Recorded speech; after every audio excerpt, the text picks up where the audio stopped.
Bien, bonjour. Donc dans cette nouvelle vidéo, nous allons voir la résolution de systèmes linéaires. Et on va voir qu'on va capitaliser largement sur ce qu'on a vu sur les matrices précédemment. On va voir que les matrices sont intrinsèquement liées à la résolution de systèmes linéaires. Et réciproquement, on verra par la suite de quelle façon la résolution de systèmes linéaires est très importante pour manipuler les matrices de façon pertinente quand on résout certains problèmes chimiques ou physiques. Donc qu'est-ce qu'on va voir? On va voir très simplement d'abord un système à une inconnue, donc c'est en fait une équation à une inconnue. On va comprendre le principe de base et on va voir que ça va se décliner exactement de la même façon pour les systèmes par la suite, donc c'est bien de partir sur un cas simple. On va résoudre ensuite un système de deux équations à deux inconnues et on va voir comment ça se comporte. Ça permettra d'écrire en fait les propriétés de façon générale, enfin qui vont être généralisées par la suite pour les systèmes de taille n et après donc on verra cette généralisation. Donc d'abord un système à une inconnue. C'est pas vraiment un système, hein, c'est juste l'équation ax égale à b. On connaît a, on connaît b et on cherche x. C'est ça le principe. Donc pour résoudre ça, la solution est simple. Hein. Si a est différent de 0, la solution c'est x égale b sur a. Et la solution dans ce cas-là est unique. Si a est égal à 0, pour le coup il y a deux possibilités maintenant. La première possibilité c'est que si b est différent de 0, il n'y a pas de solution. 0 fois x égale à quelque chose de différent de 0, ça marche jamais, il n'y a aucun nombre qui multiplié par 0 donne autre chose que 0. Donc dans ce cas-là, il n'y a pas de solution. A l'inverse, si b est égal à 0, si l'équation c'est 0x égale 0, dans ce cas-là, il y a une infinité de solutions, puisque n'importe quel nombre va satisfaire cette relation-là. N'importe quel nombre multiplié par 0 donnerait 0. D'accord. Donc ces trois situations-là vont être trouvées exactement de la même façon pour les matrices.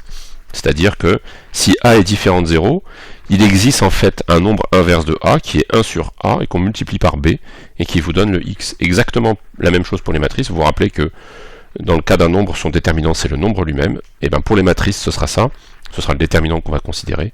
Si le déterminant d'une matrice est différent de 0, la solution sera unique et sera donnée notamment, sera une possibilité, par le produit de la matrice inverse multiplié par le second membre b. Si en revanche le déterminant de la matrice est égal à 0, ou si le nombre a est égal à 0 dans notre cas, dans le cas présent, dans ce cas-là il y a deux possibilités. Si b est différent de 0, il n'y a pas de solution, et ça on verra ce que ça voudra dire pour les matrices, ce sera un peu plus subtil pour le coup. Et si b est égal à 0, il y a une infinité de solutions. Et là aussi, on verra ce que ça veut dire b égale à 0 pour les matrices. Ce ne sera pas nécessairement que b soit le vecteur nul, ça va être un tout petit peu plus compliqué que ça. Voilà. Donc maintenant, on arrive à un système à deux inconnus. Donc c'est une matrice, un système qui va s'écrire a1x plus b1y égale c1, a2x plus b2y égale c2. Et là, donc, on fait l'hypothèse qu'on connaît les coefficients a, b, c, et qu'on cherche x et y, qui vont satisfaire cette relation. Donc on va résoudre par substitution. Résoudre par substitution, ça veut dire qu'on va exprimer sur une équation une des inconnues et on va aller remplacer dans l'autre équation et il n'y aura plus qu'une inconnue et une équation et donc on pourra résoudre. Donc je propose par exemple de prendre la première équation et d'écrire dans ce cas-là que x, vous voyez, on fait passer b1 de l'autre côté, ça fait c1 moins b1y et après on divise par a1 et ça nous fait x égale c1 moins b1y sur a1. Et ça, on va aller substituer dans la deuxième équation. Donc dans la deuxième équation, je remplace x par cette expression que j'ai trouvée à partir de la première équation, et ça me donne a2 fois x, c'est-à-dire c1 moins b1y sur a1, plus b2y, c'est ce terme-là, égale c2. Maintenant, j'ai une équation à une inconnue, il faut un peu la manipuler pour voir quel va être le résultat. Donc je distribue d'abord ce que j'avais en facteur de la parenthèse, ça fait a2 sur a1 c1, moins a2 sur a1 b1y, plus b2y égale c2. Si c'est allé un tout petit peu vite, faites pause et faites les opérations vous-même pour voir que c'est pas une arnaque, hein, on n'a pas perdu de terme dans cette manipulation. Ok, maintenant on regroupe le y en facteur des deux termes où il apparaît. Ça fait donc toujours a2 sur a1 c1 plus y facteur de b2 moins a2 sur a1 b1 égale c2. Et on va faire passer du côté de c2 ce terme constant, ça va faire c2 moins c1 a2 sur a1. Et après on va diviser par ce qui est le multiple de y ici. Et donc, on obtient que y est égal à c2 moins a2 sur a1 c1, divisé par b2 moins a2 sur a1 b1. Et on va multiplier par a1 en haut et en bas, pour mettre ça sous une forme un peu plus sympa, et qui va faire apparaître une propriété très importante en fait. Donc si je multiplie par a1 en bas, ça fait a1 b2 moins a2 b1. D'accord. Et en haut, ça fait a1 c2 moins a2 c1. Okay. Alors ces termes-là, si vous regardez bien, c'est une propriété très particulière qu'on a en fait. a1 b2 moins a2 b1, c'est A1, B2, moins A2, B1, c'est le déterminant de cette matrice de 2, des coefficients A1, B1, A2, B2. D'accord? Donc si on met notre système sous forme matricielle, c'est-à-dire que maintenant j'écris que mon système ici est égal au produit de la matrice A1, B1, A2, B2 multiplié par XY, égale à C1, C2, c'est bien rigoureusement le système qu'on a ici. Si vous faites le produit A1B1 par XY, ça fait A1X plus B1Y égale C1, c'est bien la première équation. Et la deuxième ligne ici, ça donne A2X plus B2Y égale C2, c'est bien la deuxième équation. Donc ce produit-là, de matrice par le vecteur XY égale le deuxième vecteur, c'est bien exactement le système qui est là. Et on voit que la solution qu'on a trouvée, elle est égale à quoi? Pour le Y, elle est égale au déterminant de la matrice des coefficients, A1, B1, A2, B2, au dénominateur, et au numérateur, on a le déterminant d'une autre matrice qu'on forme en remplaçant B1, B2, c'est-à-dire ce qui va multiplier Y, par le deuxième terme ici, par C1, C2. Et donc, ça devient ce terme A1, C2 moins A2, C1, c'est le déterminant de A1, C2 moins A2, C1, le déterminant de cette matrice-là. D'accord. Donc de façon plus brève, on va pouvoir noter ça comme étant égal à delta 2 sur delta. Delta, c'est le déterminant de la matrice des coefficients. Et delta 2, c'est le déterminant de la matrice des coefficients dans laquelle on a remplacé la deuxième colonne par le second membre B ici, dans AX égale B. Alors c'est noté C ici, pardon, c'est un petit peu confusant ce que je dis. Donc ici on a remplacé dans la matrice des coefficients, on a remplacé par le C1, C2 qui est là. D'accord, ou qui est là plutôt. Voilà, et donc ce déterminant-là, quand on le divise par le déterminant de la matrice des coefficients, ça donne Y. Et exactement de la même façon, vous pouvez le faire de votre côté, c'est un bon entraînement, vous pouvez trouver que X, en solution, va être égal à delta 1. Donc cette fois-ci, ce sera, on prend la matrice des coefficients et on remplace les A par C1, C2, divisé par delta, à nouveau. Et donc ça, la règle qu'on a un peu découverte ici pour le coup, c'est ce qu'on appelle la règle de Cramer, et elle est vraie de façon générale pour les systèmes de taille NN. D'accord. Ce qu'on voit en revanche, c'est que notre solution, effectivement, ne va pas marcher si delta est égal à 0. Ce système n'a pas de solution, a priori, unique en tout cas, si on a delta égal à 0, parce qu'on obtient ici des termes qui divergent. Voilà. En revanche, dès lors que vous avez une solution qui peut être produite avec un déterminant non nul, vous pouvez l'obtenir notamment par cette méthode qui est qu'on appelle la méthode de Cramer. Voilà. Donc ce qu'on voit ici, c'est que pour notre matrice, en fait, dans le cas où delta, enfin ce qu'on voit pas, pardon, mais si delta est égal à 0, on va avoir deux cas de figure. Là, je vous le dis un peu, c'est un peu moins démontré, mais si un des delta i, donc soit delta 1, soit delta 2, est non nul, dans ce cas-là, il n'y a pas de solution du tout. En revanche, si tous les delta i sont nuls, donc si delta 1 et delta 2 sont égaux à 0, dans ce cas-là, il va y avoir une infinité de solutions. Prenons un exemple maintenant pour voir un peu la résolution de ces systèmes. On prend x plus y égale à 1 et x moins y égale à 2 et on veut résoudre ça. Donc on le met sous forme matricielle, ça devient 1, 1, 1, moins 1, c'est les coefficients, il y a 1 qui multiplie x, 1 qui multiplie y, 1 qui multiplie x et moins 1 qui multiplie y. D'accord? Donc ça fait bien 1, 1, moins 1, je fais le décalque des coefficients. Et les 1 n'apparaissent pas, donc ça il faut s'habituer, quand il n'y a pas de coefficient, c'est que c'est 1, coefficient visible, ou moins 1. Multiplie xy égale 1, 2, c'est le deuxième terme ici. Donc d'abord on fait le déterminant, on calcule le déterminant de cette matrice, ça fait moins 1, ça fait moins 2, c'est différent de 0, il y a bien une solution unique pour ce système. D'accord. Alors maintenant on veut former la solution, on va utiliser la méthode de Cramer qu'on vient de découvrir, donc on va diviser par moins 2, et pour x, on va remplacer le 1, 1 ici par 1, 2, on va calculer ce déterminant là, ça fait moins 1, moins 2, ça fait moins 3 sur moins 2, ça fait 3 demi. D'accord. Et ensuite, pour y, on va faire de la même façon. On remplace 1 moins 1, ce sont les multiplicateurs de y par 1, 2. Ça vous fait le déterminant de ce petit système qui est 1 fois 2, ça fait 2 moins 1. 2 moins 1, ça fait 1. 1 sur moins 2, ça fait moins 1,5 comme étant la solution pour y. Alors, il y a une autre méthode qui est beaucoup plus simple ici pour résoudre le système, c'est simplement de faire la somme des deux lignes. Et pour le coup, c'est la méthode de Gauss, dont je vous parle là. Si vous faites la somme des deux équations, ça va faire x plus x, ça fait 2x, y moins y, ça fait 0, ça disparaît, ça fait 2x égale 1 plus 2, c'est-à-dire 3. Et pour avoir x, on divise par 2, du coup, ça fait x égale 3 demi. C'est bien exactement ce qu'on a trouvé par la méthode de Cramer. Et une fois que vous avez trouvé 3 demi pour x, vous pouvez remplacer sa valeur ici. Ça fait y plus 3 demi égale 1, vous faites passer 3 demi de l'autre côté, 1 moins 3 demi, ça fait moins 1 demi. Et ça fait bien y égale à moins 1,5. Donc on voit que la méthode de Gauss ici est beaucoup plus simple à tout prendre que la méthode de Cramer dans ce petit système. Néanmoins, la méthode de Cramer a aussi des facilités par la suite, donc c'est bien de savoir bien faire les deux. On verra après pourquoi. Un deuxième exemple, cette fois-ci, on prend x plus 2y égale 1, 2x plus 4y égale 1, 1, 2, 2, 4 fois xy égale 1, 1. D'accord, quand on passe le système sous forme matricielle. Donc on obtient bien hein, 1 fois x plus 2 fois y égale à 1, et 2 fois x plus 4y égale à 1. C'est bien exactement notre système. Là, on voit que si on calcule notre déterminant, delta est égal à 1 fois 4 moins 2 fois 2, ça fait 0. Donc notre système a soit une infinité, soit 0 solution. Pour savoir ce qu'il en est, il va falloir qu'on aille calculer delta 1, delta 2, les déterminants où on remplace chacune des deux colonnes ici par le second membre. Donc le premier qu'on va calculer, c'est delta 1. Donc on remplace 1, 2 par 1, 1, et on garde 2, 4, et on calcule son déterminant. Ça fait 4 moins 2, ça fait 2. C'est pas égal à 0. Donc comme il y a au moins un des delta i qui est non nul, il n'y a pas de solution. Ce système est sans solution. Et par ailleurs, si vous voulez faire le calcul, vous pouvez calculer que delta 2 cette fois-ci est égal à moins 1. Mais un seul delta i non nul suffit, hein. Il n'y a pas besoin de calculer plus que ça. En pratique, vous pouvez vous arrêter là. Ça vous prouve que le système n'a pas de solution. Voilà. Si on voulait résoudre par la méthode de Gauss, on pourrait en fait, si on voit ce qui se passe un peu quand on veut résoudre par la méthode de Gauss ici, il faut qu'on fasse disparaître par exemple le x à partir de la ligne 2 en utilisant la ligne 1.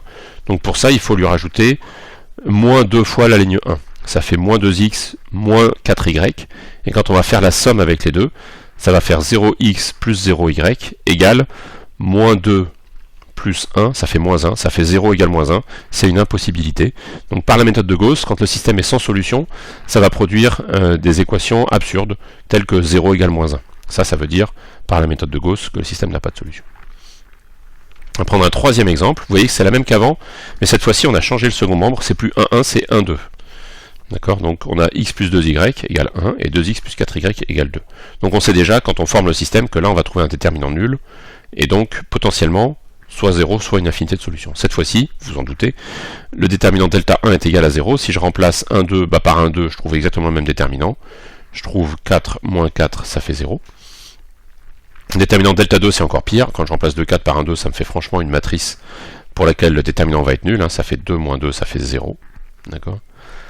Et on obtient donc un système qui va avoir une infinité de solutions. Tous les delta i sont nuls, on a une infinité de solutions. Alors comment est-ce qu'on fait? Cette fois-ci, on va prendre une des deux valeurs comme étant un paramètre.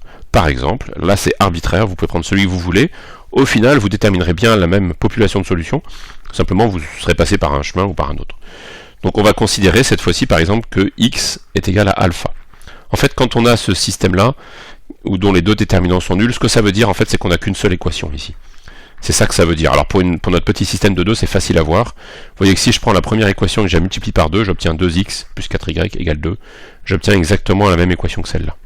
Donc en fait, on n'a qu'une seule équation, et on sait que ça, c'est l'équation d'une droite. En fait, on a bien une infinité de points qui vont satisfaire cette relation-là, qui vont être sur la droite, donnée par cette relation-là, par exemple.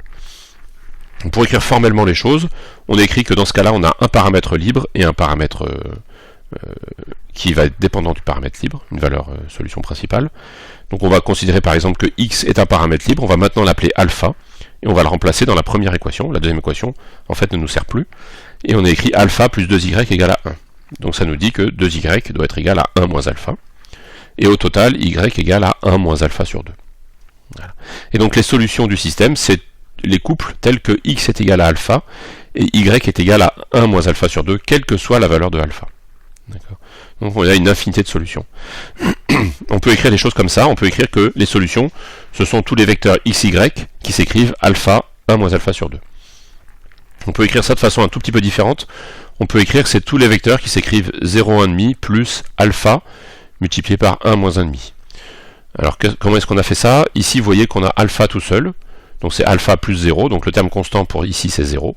Et ici, on a 1,5 moins alpha sur 2, donc on a un terme constant qui est 1,5. Et le terme qui multiplie alpha, c'est moins 1,5, donc qui apparaît ici. D'accord. Donc prenez 30 secondes pour bien voir comment ça se transforme en ça. C'est assez important, ça pourra servir par la suite. Donc c'est bien de l'avoir en tête, comment les choses s'écrivent. D'accord. Prenons un exemple pour vérifier. On prend par exemple alpha égale 0,5, là on y va au pif. Alpha égale 0,5, ça nous donne que xy dans ce cas-là doit être égal à 0,1,5 plus 0,5 fois 1 moins 1,5. Ok, 0,5 fois 1 ça fait 1,5, plus 0 ça fait 1,5. 0,5 fois moins 1,5 ça fait moins 1 quart. Moins un quart plus un demi, ça fait un quart.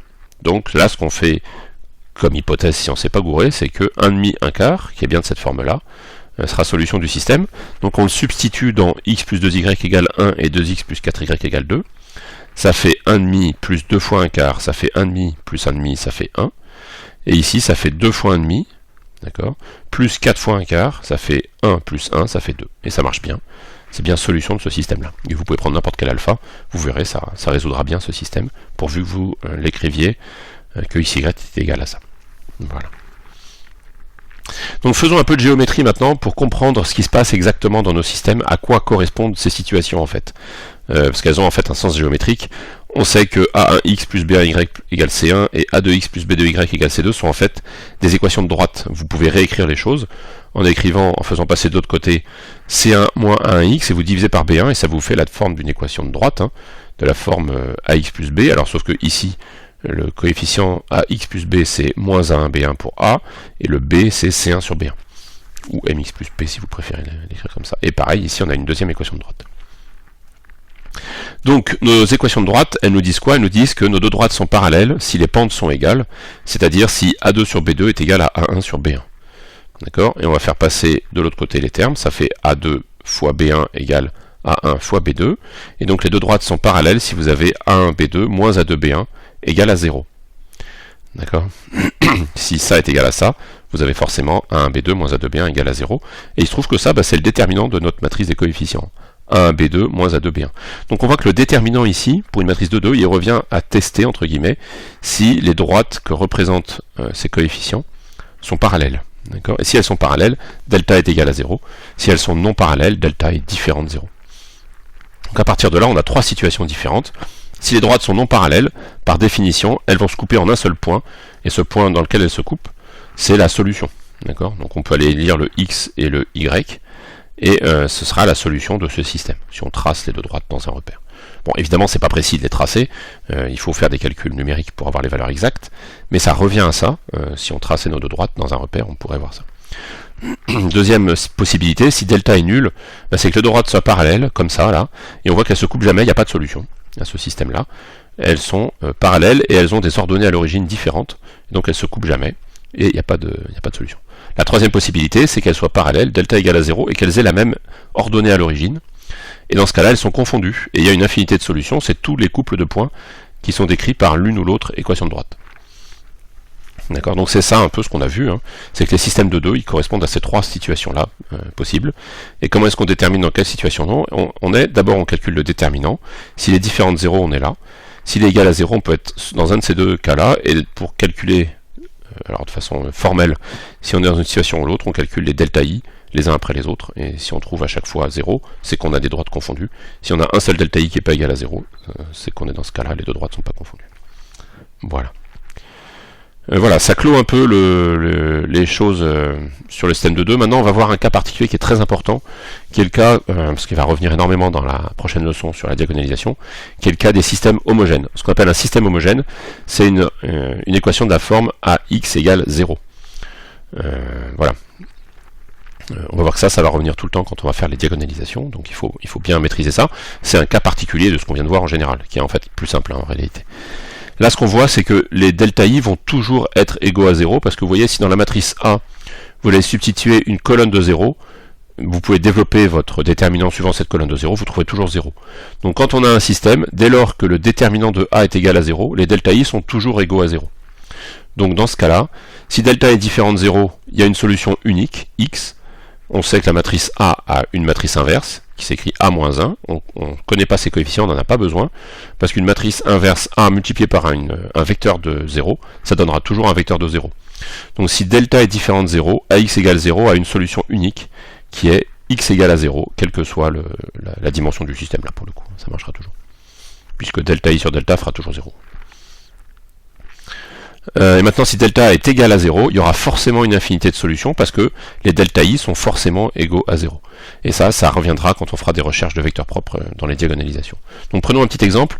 D'abord ici, un cas où il y a une solution unique. Donc le système, alors j'écris même plus le système maintenant, je le mets directement sous forme matricielle, mais donc on voit que ce système-là, c'est x plus y égale à 0, et x plus 2y égale à 0. Le déterminant delta est égal à 1, ça fait 2 moins 1. D'accord. ça fait 1, donc il y a une solution unique, alors on a déjà argumenté que ce serait 0, mais on va le vérifier. Donc par la méthode de Cramer, on remplace 1, 1 par 0, 0, 1, 2, ça va nous donner la valeur de x solution, divisé par 1 qui est le déterminant. Là je développe le déterminant, enfin je ne développe pas, c'est un déterminant 2, ça fait 0 moins 0, ça fait 0, sur 1 ça fait toujours 0. Pareil pour y, je remplace 1, 2 par 0, 0, ça fait 1 fois 0 moins 1 fois 0, ça fait 0 sur 1, ça fait 0. Donc pour un système homogène avec un déterminant non nul, on trouvera toujours comme solution le vecteur nul. Et puis c'est tout. Un exemple maintenant où il se passe des choses un peu plus intéressantes, c'est ce système-là où on voit qu'on a x plus y égale 0 et 2x plus 2y égale 0. Cette fois-ci, delta est égal à 0, 2 moins 2 ça fait 0, et delta 1, delta 2 sont aussi égaux à 0. Si vous remplacez par des colonnes de 0 ici, vous obtenez bien à chaque fois 0. Donc il y a une affinité de solution, les deux équations sont rigoureusement équivalentes, de fait.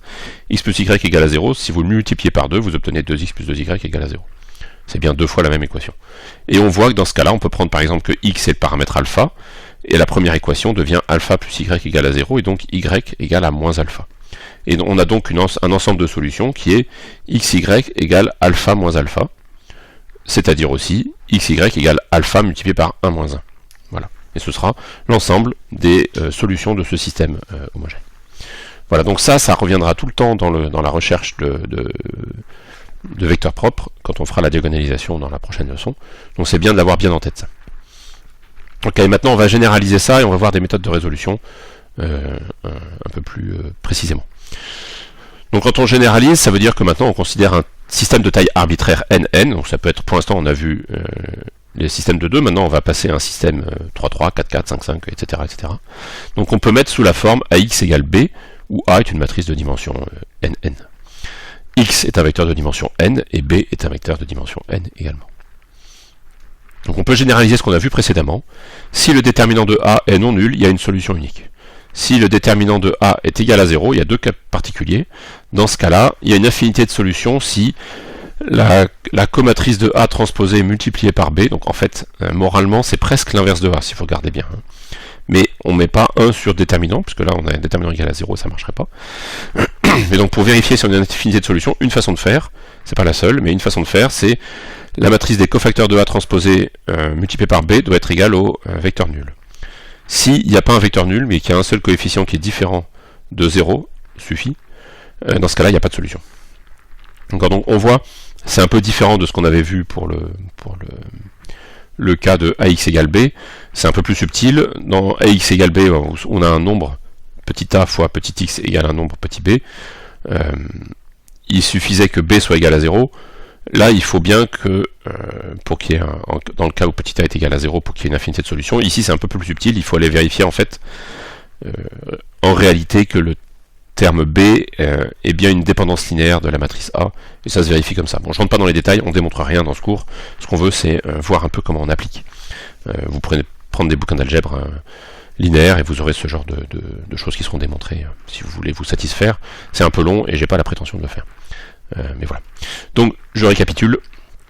Un système NN aura une solution unique si le déterminant des coefficients est égal à 0. S'il est différent de 0, pardon. S'il est égal à 0, il y a deux possibilités. Soit la matrice transposée des cofacteurs fois le deuxième membre est égale au vecteur nul, dans ce cas-là, une infinité de solutions.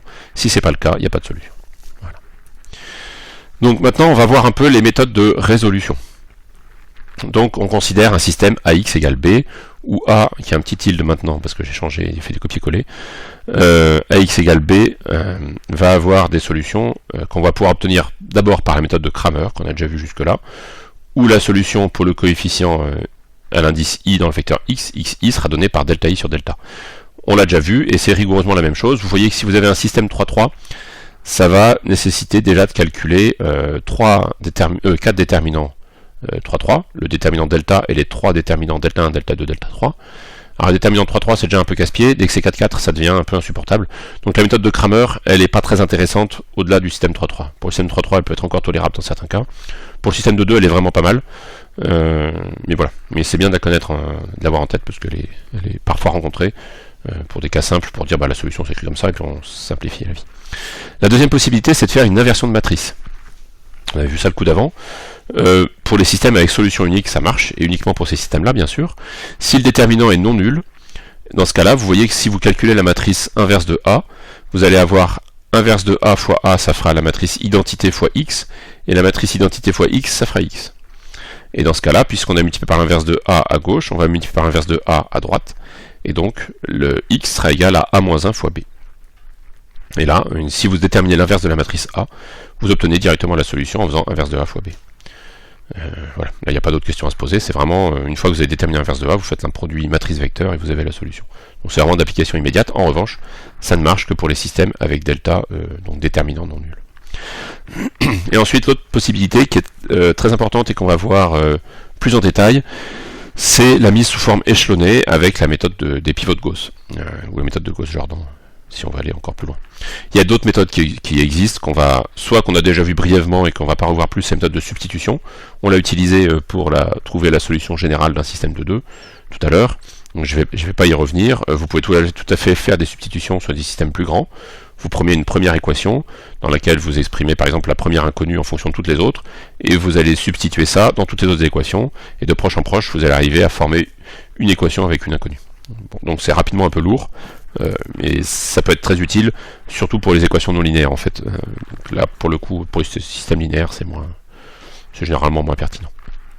Voilà, et puis il y a beaucoup d'autres méthodes qui existent, comme la décomposition LU, qui est utilisée dans l'école de calcul numérique, dans un certain nombre de cas. Il y a d'autres types de décomposition qui existent, qui permettent de résoudre des systèmes linéaires, et puis il y a aussi des méthodes itératives. Voilà, on verra pas tout ça.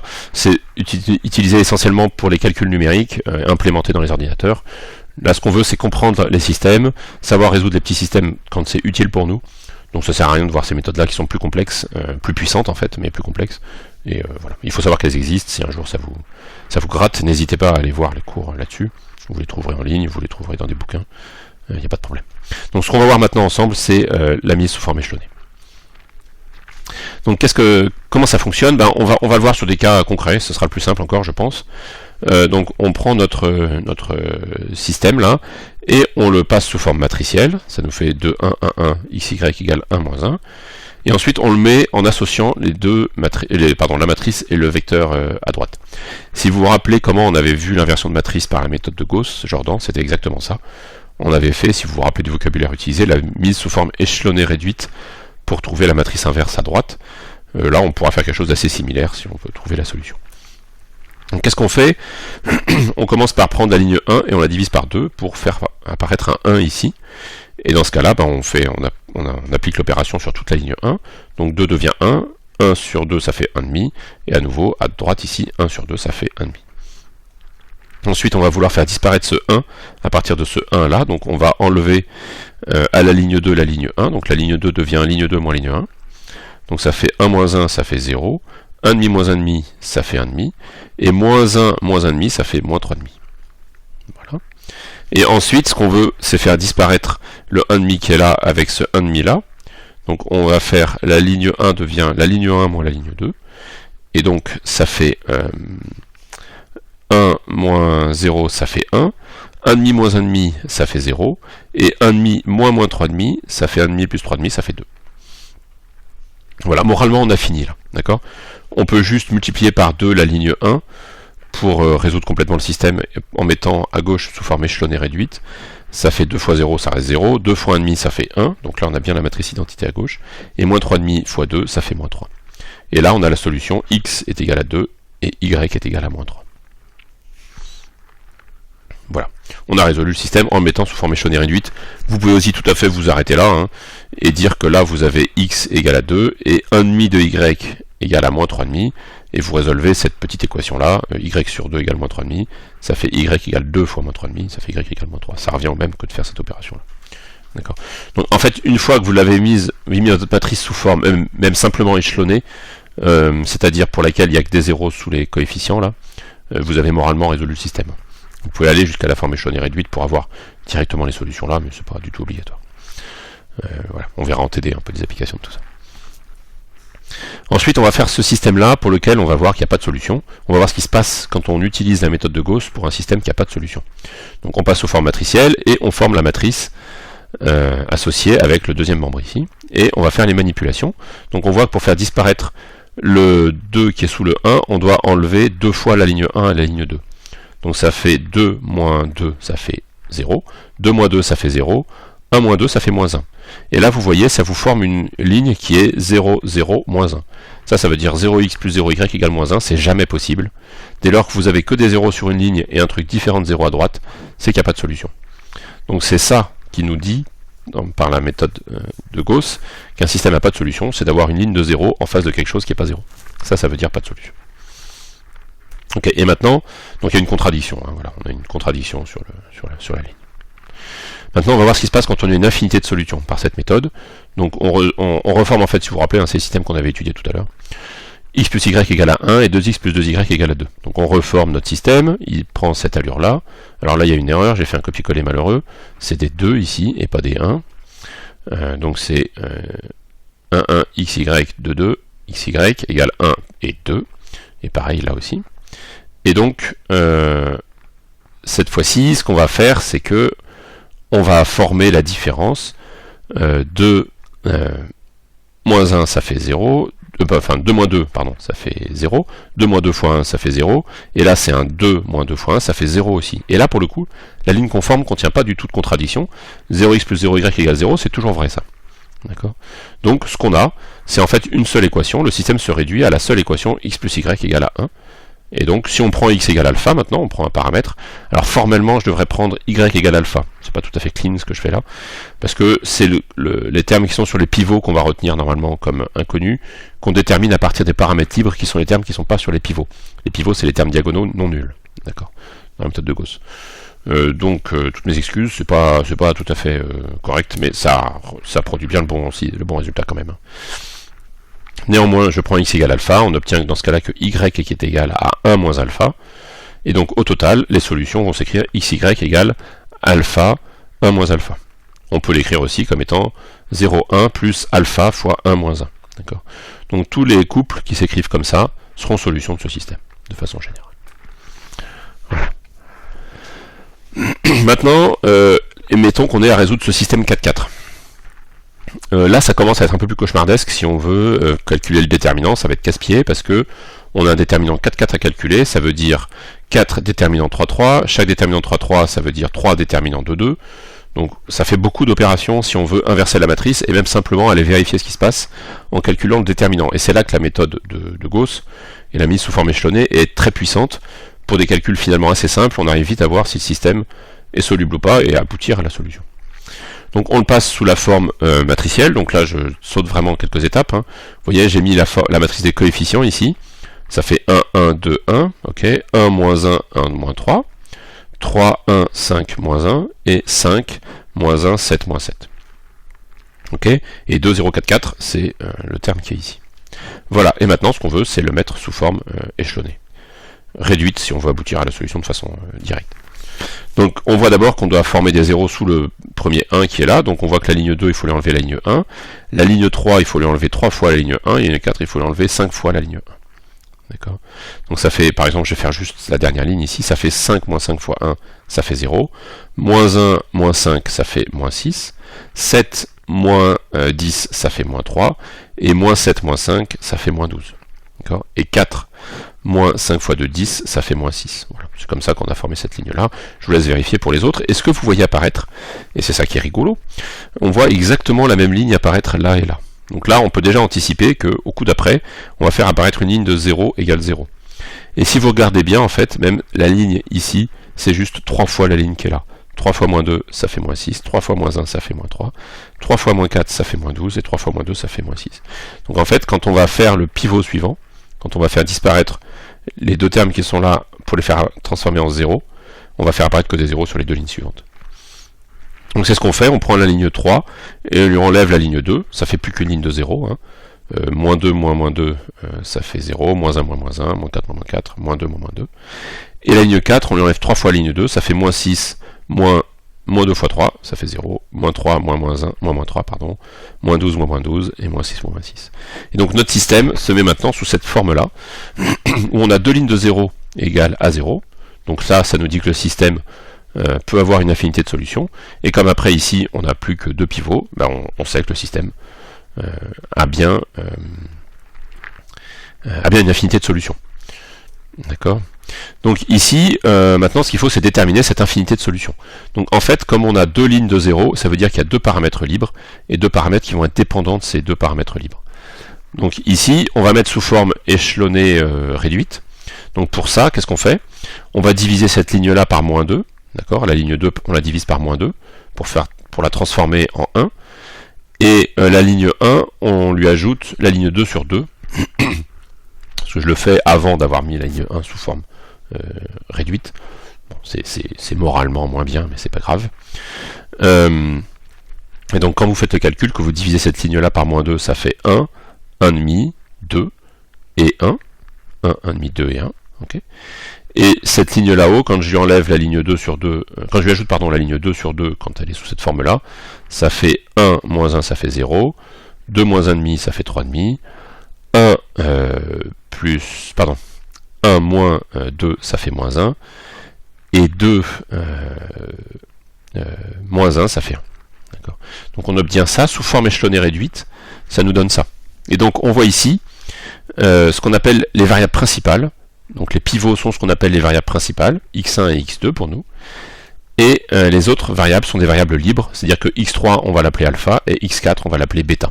D'accord. Et donc chaque équation maintenant, indépendamment, va nous donner que x1 plus 3,5 de alpha moins bêta doit être égal à 1, et x2 plus alpha sur 2 plus de bêta doit être égal à 1. Ça nous permet d'avoir les infinités de solutions. On écrit x1 égale 1 moins 3,5 de alpha plus bêta, et x2 égale 1 moins alpha sur 2 moins 2 bêta. Donc ça, c'est les x1 et x2, et x3 et x4, on les a, c'est alpha et bêta.